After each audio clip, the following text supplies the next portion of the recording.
आज 50 दिवसावर आपली निवडणूक येऊन ठेपलेली आहे आणि 50 दिवसामध्ये आपल्याला जे काम करायचं आहे ते फार महत्वाचं आहे. कारण आता त्या लोकसभेचं वातावरण आता राहिलेलं नाही. एक प्रकारची लोकांची मनामध्ये एक भूमिका तयार करण्यात आली. लोकांना हे आता पटलेलं आहे की या खोटेडेपणा या महाविकास आघाडीच्या लोकांचा आता उघडा पडलेला आहे. पण हे सगळं आपण जोपर्यंत लोकांपर्यंत जात नाही तोपर्यंत लोकांना समजणार नाही. पहिल्यांदा तुम्ही एक मनात फुटगाड बांधा. तुमच्यातला जो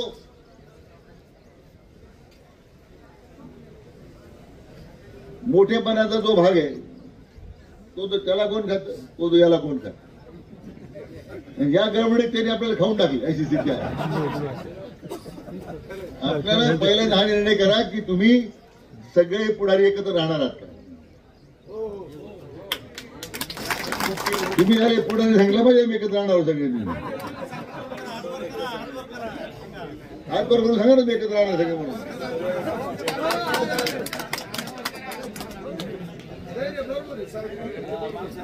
म्हणून माझ्या या खरं म्हणजे मी काही संगमनेरपुरतं बोलत नाहीये. सगळ्या जिल्ह्यामध्ये असं एक वातावरण आपल्याला तयार करायचं आहे. कारण आज मराठा आरक्षणाची चर्चा होती. मराठा आरक्षणाचा पहिला निर्णय मागच्या सरकारमध्ये माननीय देवेंद्र फडणवीस साहेबांनी घेतला. आपण सुप्रीम कोर्टापर्यंत टिकवला. 2.5 वर्ष ते महाविकास आघाडी सरकार आलं. काय केलं उद्धव ठाकरे सरकारने? मिळालेलं आरक्षण घालवलं. आज त्याच्यावर एक शब्द बोलायचा आहे. म्हणून मी मध्यंतरी जरांगे पाटलांना आवाहन केलं होतं की आमच्या सरकारने आता विधानसभेत जाऊन 10% आरक्षण तुम्हाला मंजूर केलेलं आपल्या मराठा समाजाला. पण एकदा शरद पवारांनी भूमिका जाहीर केली पाहिजे. 4 वेळा मुख्यमंत्री राहिले शरद पवार यांनी एकदा तरी मराठ्यांच्या आरक्षणासाठी कधी काम केलं का? एक मला उदाहरण एकदा शरद पवार ह्या 4 वेळच्या मुख्यमंत्र्यांच्या काळामध्ये हा ठराव विधानसभेत मांडला. मग काय लोकांना आपण सांगत नाही जाऊ. त्यांच्या मांडीला कोण बसले आता? उद्धव ठाकरे. आलेलं मिळालेलं आरक्षण त्यांनी घालवलं. काँग्रेसचे नेते त्यांनी सांगावं ना काँग्रेसच्या नेत्यांनी की तुम्हाला मराठा आरक्षणाच्या बद्दल तुमची भूमिका काय आहे. ओबीसीत पाहिजे, स्वतंत्र पाहिजे. जरांगेची मागणी आहे ओबीसी आरक्षण द्या म्हणून. बरोबर की नाही? मग तुमच्या तालुक्याच्या पुढाऱ्यांनी नेहमीप्रमाणे आपलं मुख गळून बसले. त्याला विचारलं काय काय आरक्षणाची भूमिका आहे.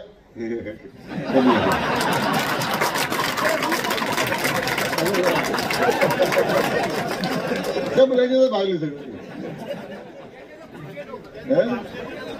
आरक्षण मिळालं तुम्हाला.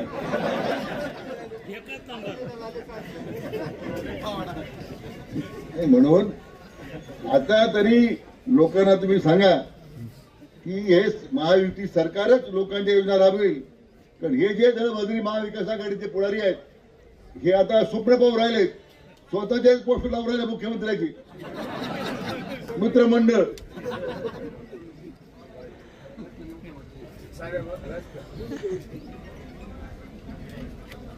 पण लोकांना तुम्ही लक्षात घ्या की लोकांच्या पर्यंत आज दुर्दैवानं मोठ्या घटना आपल्याकडे घडत आहेत. आज लव जिहादच्या घटना किती मोठ्या प्रमाणात घडत आहेत. हिंदुत्ववादी संघटनेच्या विरोधात सध्या संघर्ष. हिंदुत्ववादी संघटना त्या लव जिहादच्या विरोधात संघर्ष करते. पण आज लव जिहादच्या बाबतीमध्ये आपल्या तालुक्याचे काँग्रेसचे जे स्वयं जे आहेत काय जलना के खालना के मला माहिती आहे. पण आज एक शब्द तरी बोलतात का? आज काँग्रेसचे नेते बोलत नाही. उद्धव ठाकरे बोलत नाही. शरद पवारांकडून आम्हाला अपेक्षाच नाही. पण मुद्दाच मला या ठिकाणी सांगितलं पाहिजे मित्र की फक्त सत्तेसाठी एकत्र ही मंडळी आली आणि महाराष्ट्राला भकास केलं त्या मागच्या 2.5 वर्षामध्ये. म्हणून आपल्याला आता जागृतपणे समाज हितासाठी काम करायचं आहे. लव जिहाद व्होट जिहाद आणि लँड जिहाद याच्या विरुद्ध संघर्ष करायची तयारी ठेवा. तुमची सगळ्यांची तयारी आहे का? तर मित्र, तरच आपल्याला यश आहे. हे भूमिका आपण या महायुती सरकारच्या माध्यमातून आपण निश्चितपणे काम करू. तर म्हणजे गावोगावी आता महायुतीच्या कार्यकर्त्यांनी किमान प्रत्येकाने 25-25 मत वाटून घ्या.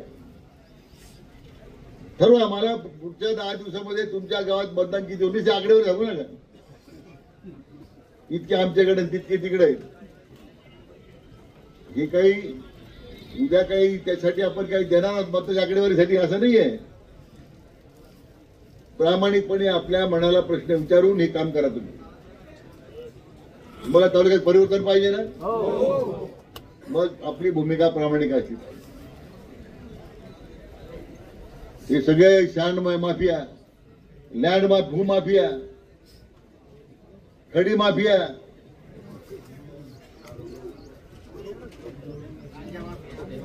जे काय असतील आज पहा ना, तुमच्या तालुक्याच्या वॉटर सप्लाय स्कीमचे कामं चालू आहेत. जलजीवन काय किती प्रचंड भ्रष्टाचार झालाय. निकृष्ट पाईप वापरताय, अर्धवट कामं सोडून दिले. म्हणजे आज ठेकेदाराच्या ताब्याचा तालुका गेलेला आहे. या दृष्टीने मला तुम्हाला निमित्तानं विनंती करायची आहे की या निमित्तानं आज आपण गेल्या 2.5 वर्षामध्ये निधीची कमतरता कुठे भासू दिली नाही. पाहिजे तेवढा निधी तुम्हाला द्यायचा आम्ही प्रयत्न केला. पाहिजे त्या ठिकाणी तुम्हाला ज्या ज्या ठिकाणी मदत पाहिजे ती करण्याचा प्रयत्न केला. आज मुख्यमंत्री लाडकी बहीण माझी बहीण लाडकी योजनेमध्ये आपल्या तालुक्यातून 88,500 अर्ज झाले. योजना आमची, आपल्या सरकारची, आणि बोर्ड कोण लावलाय? सरकारला नाव ठेवायचे आणि इकडे बोर्ड लावायचे. म्हणून आज मी आज महसूल पंधरवडा सुरू झाला कालपासून, पशुसंवर्धन पंधरवडा सुरू झाला कालपासून. मी सगळ्या गावाच्या तलाठी कार्यालयाच्या बाहेर बोर्ड लावायला सांगितले. सगळ्या पशुधन कारखान्याचे ते आपल्या दवाखान्याचे आहेत जनावरांचे ते बाहेर बोर्ड लावायला सांगितले. आपल्या पंधरवड्यात काय करणार आहात, महसूल पंधरवड्यात काय करणार आहात. तुमच्या प्रत्येक गावात तलाठी कार्यालयापुढे बोर्ड लागला की नाही मला ताबडतोब कळवा. आणि काल सांगितलं ते लागेल. इथं प्रांताधिकारी होते ना, प्रांताधिकारी आहेत, आमचे तहसीलदार आहेत का पुढे? हे जाऊन काय आवश्यकता नाही, बसा ठीक आहे, थांबा, आवश्यकता नाही. मला वाटतं या सगळ्या सूचना आपण जिल्हाधिकाऱ्यांना दिलेल्या आहेत. म्हणून माझी विनंती आपल्याला, शासनाच्या पद्धतीने काम करील, पण त्यांच्या भरोश्यावर राहू नये. ते बिचारे त्यांचं काम करत राहतील. पण तुमचं काय कार्यकर्ते म्हणून तुम्हाला तिथं पाहिजे ना. हे ह्या सगळ्या योजनेचे बोर्ड लावणं, पंधरवड्यात काय केलं त्याची हँडबिल आपण जाहीर द्या पेपरला, सगळ्या वर्तमानपत्रात जाहीर द्या ना. तेच आपण फ्रेश बोर्ड लावायचे. मग तक्रारी करण्यास सोडून द्या धंदा. जोपर्यंत तुम्ही तक्रारी करत राहणार तोपर्यंत आपल्याला यश नाही. म्हणून मी म्हटलं सुरुवातीला मगाशी म्हटलं आत्मपरीक्षण स्वतःच केलं पाहिजे आपल्याला काय करायचं आहे. आज काय दुर्दैवानं खरं म्हणजे ठीक आहे, काय घडलं निवडणुकीमधल्या काळामध्ये लोकसभेला पण सोडून, पण काही लोकांना आभाळ ठिरगा झालेला,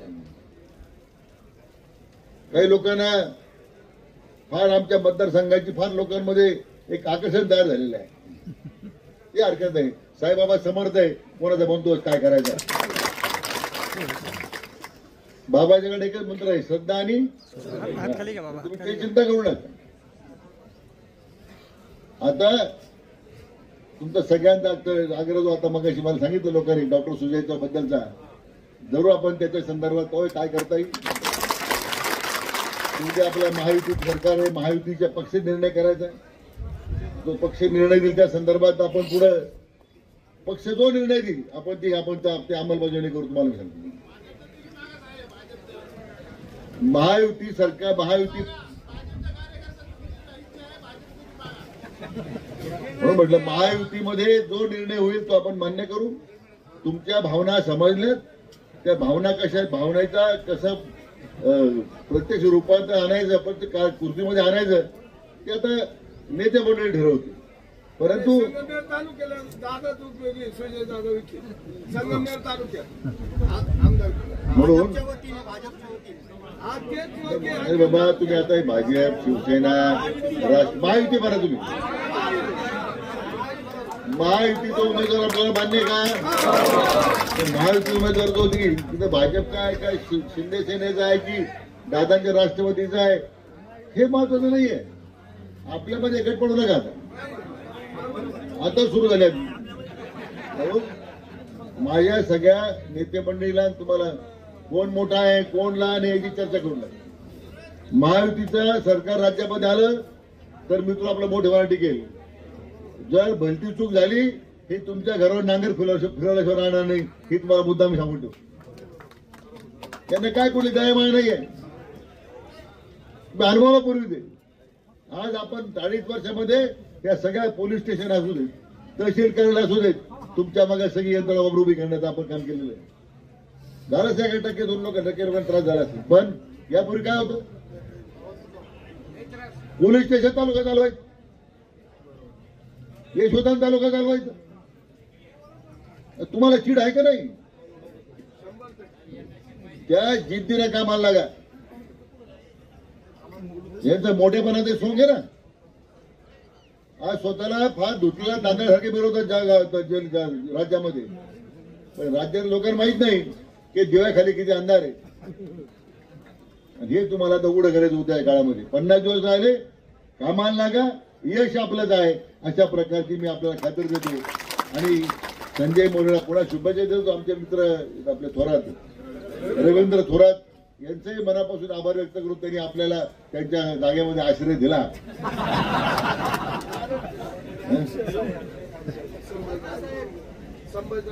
नाही म्हणून मला नेहमी आल्यानंतर गोष्टीवर आल्यानंतर बऱ्याच मी मागे एकदा आलो होतो आणि खरं म्हणजे तालुक्याचे काही लढवई नेते माननीय कैलासवासी संभाजीराव थोरात यांची आठवण दिल्याशिवाय राहत नाही.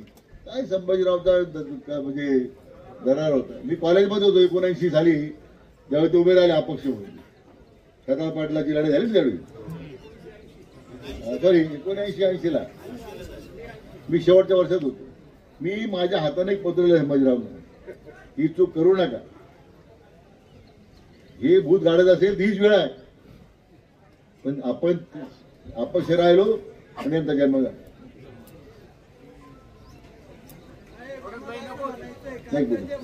म्हणून आता मला काही मला संभाजीराव मी उदाहरण सांगतो तुम्हाला, मला कोणाचा अनादर करायचा नाहीये. संभाजीरावला माझे जवळचे मित्र होते ते त्या काळामध्ये मोटरसायकलवर कोल्हापूरला, मोटरसायकलवर बेळगावला, म्हणजे एवढं करार आणि जिद्दीचा माणूस होता. आज संभाजीरावांची आठवण झाल्याशिवाय राहत नाही. कैलासवासी आमचे खताळ पाटील आपले जे नेते होते त्यांची आठवण झाल्याशिवाय राहत नाही. कारण तत्वनिष्ठ माणसं होती तालुक्यात लढणारी, काम करणारी. आता यांनी सगळं गुंडाळून ठेवलेलं आहे. त्यामुळे आता ठीक आहे, पुन्हा तालुक्यामध्ये एक नवा अध्याय आपल्याला न्यायचा, त्यासाठी आपण काम करा. मनापासून धन्यवाद देतो. जय हिंद, जय महाराष्ट्र.